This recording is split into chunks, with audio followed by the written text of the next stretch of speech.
So I'm up here on the site called locally Gomorrah, and this is the site that the archaeologists associated with Gomorrah. So here you can see that ashy layer that's just underneath the surface. This is full of burned pottery. It's full of the fragments of human bones. The question is what evidence is there of this burning sulfur that rained down? Well, it seems that the culprit are these sulfur balls that are also found in this area.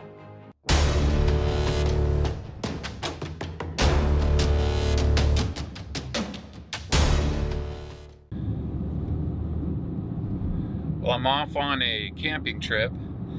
Today I'm driving down to the southeast shoreline of the Dead Sea. And this is the area that the Bible calls the cities of the plain. It's also the area that has the archaeological sites that date to the time period of what's known as the early Bronze Age. And this is the time when Abraham and his nephew Lot lived. This is the time when the Bible says that the Lord destroyed the cities of the plain.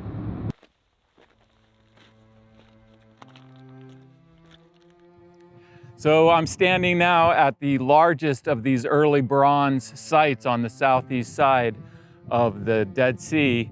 This one locally is known as Babedra and is the site that is associated with Sodom in the Bible. It was discovered as an early bronze site back in 1924. It was excavated in the 1960s and 1970s. And what archaeologists found here was this burn destruction that goes across this site. This city came to an end through a fire destruction. So here you can see this ashy burn destruction layer just underneath the surface. It's full of human bone fragments, burned pottery, and it's covering the entire site.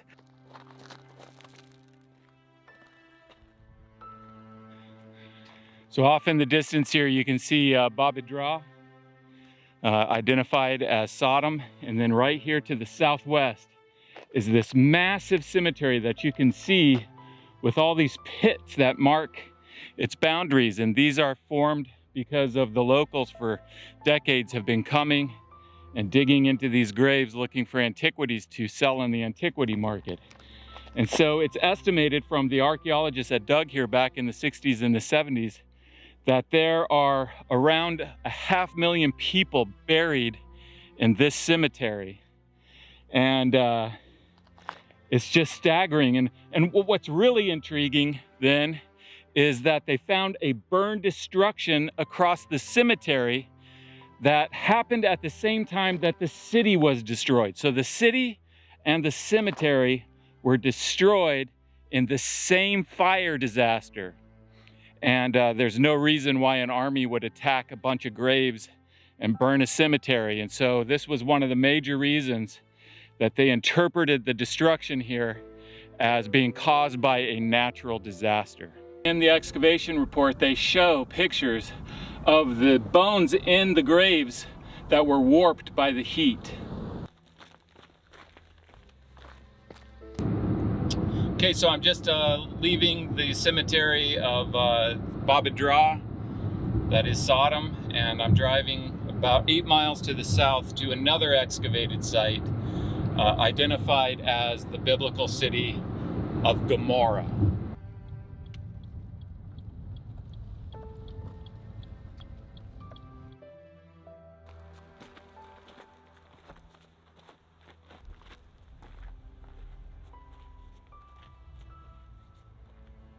So I'm up here on the site called locally Gomorrah, and this tower behind me was excavated, and 2 skeletons were found underneath the collapse of the tower on this side and one on the other side. There was burn destruction all through here, as you see in the picture from the excavation. However, it does seem like the collapse was able to preserve those skeletons better than most of the human remains here. You can see there's ash right here, and human remains, bones, are all through this ash. As you can see, there's this destruction layer is filled with human bone remains. Here's some ribs found in this area, burned pottery, a total burn destruction. The excavators here, the main excavator here is Walter Rast, who excavated also at Babidra. And he describes what they found in the excavations here at Numera. He writes, "The burnt debris covering this site has appeared in almost every area excavated. Whatever the cause, it was certainly a tragedy. Obviously, the town suffered a severe fire and was forever abandoned." Now, despite Walter Rast being a secular archaeologist, his conclusion about what he found in the excavations at Babidra and here in Numera were these. He says this, "In the author's opinion, the vicissitudes of these two early Bronze III cities of Babidra and Numera may well be reflected in the stories of Sodom and Gomorrah in the Bible." Okay, so Babidra was destroyed by fire at the same time that its cemetery was destroyed by fire. The city was never rebuilt. This city, associated with Gomorrah, has a burn destruction over it. The city came to a dramatic end with the fire destruction at the same time that Babidra was destroyed by fire. And this city was never, ever, ever lived in again. What is it that burned these cities and the cemetery at Babidra? The Bible describes it as burning sulfur raining down from the sky. And is there anything that matches this description that's still left in the geological record in this area? What is this burning sulfur? And there is an archaeology museum here that where the excavations that have taken place here over the years, the artifacts are on display. So I'm going to take you to that museum called the Museum at the Lowest Place on Earth and show you their display and what they make as a connection between the destructions and this burning sulfur described in the Bible. And so here at this archaeology museum, they have on display here these sulfur balls that are found in the area down near the Dead Sea. And so their interpretation is that these are the culprits, that this is what caused these cities in this area to be burned in the ancient past. Now, when I first saw this display, I got really excited and I went and scoured the archaeological sites searching for sulfur balls, and I couldn't find any anywhere. And so one day I was guiding a well-known geologist through this area, and I brought him here to this museum. I showed him this display, told him my dilemma, and he said, "Oh, well, these would not be preserved on land. They would only be preserved in water." And so he encouraged me to go look for them in the areas that were once under the Dead Sea. And so I went down near the shore of the Dead Sea and looked in these areas where the Dead Sea waters have receded. And this is when I started finding sulfur balls.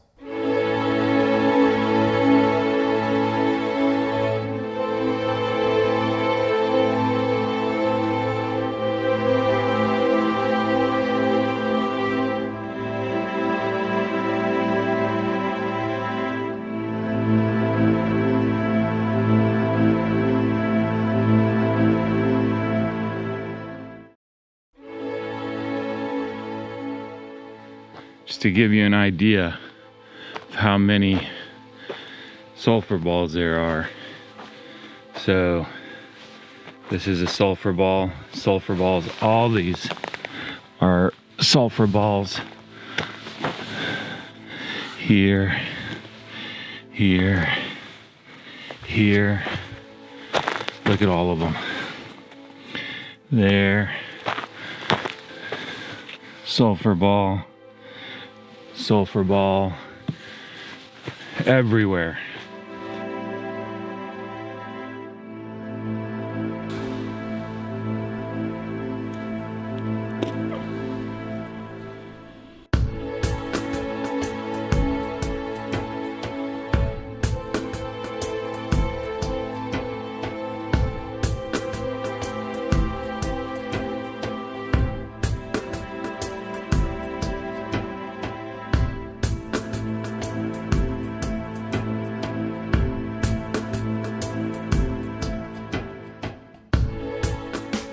So where are these sulfur balls coming from? They're coming from this geological formation. You can see sulfur balls, what is called in situ, in place. They're placed right here in this particular layer. So if I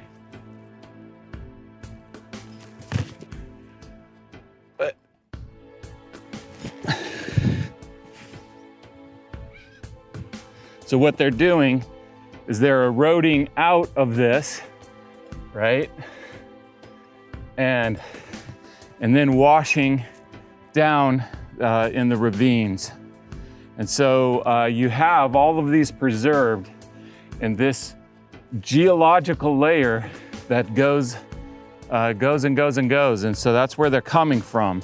So one thing that I should say is one of the main reasons that I'm doing so much research here is that I'm working on a book. I published and released another book called Where God Came Down. If you're interested in that, it's an archaeological book. You can, I'll put a link in the description below where you can order that. But I'm working on a sequel to that, the next book in that series. And so I'm the first book was all sites in Israel. This book that I'm currently working on takes in more sites from Israel, but also some from Jordan as well.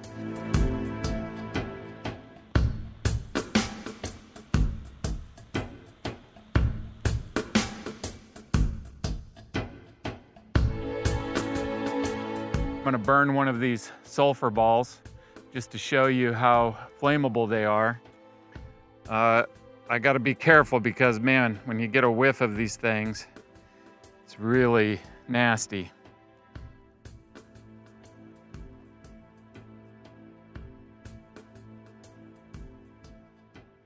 Okay, so this is one of the reasons why sulfur balls would only be preserved in water, because if they strike the land, then they're gonna burn up. You can see the goo, it's just melting down to goo and then dripping off. So really, anywhere that they would have landed on land, they would have burned up like this, and they would have burned anything flammable around them. This is how the cities in the plain were burned. However, if they would have hit the water of the Dead Sea, that would have extinguished them, and therefore they wouldn't have burned up. And they would have sank down to the bottom of the floor of the Dead Sea and been preserved in a geological layer.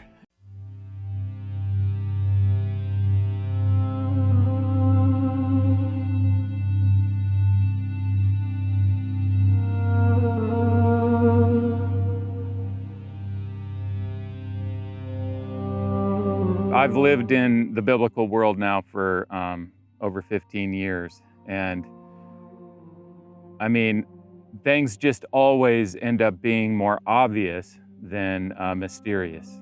So when you have something described in the Bible and you go to that place and you look it over, you look at the excavation work that's been done, there's always not just a fit, but an obvious fit.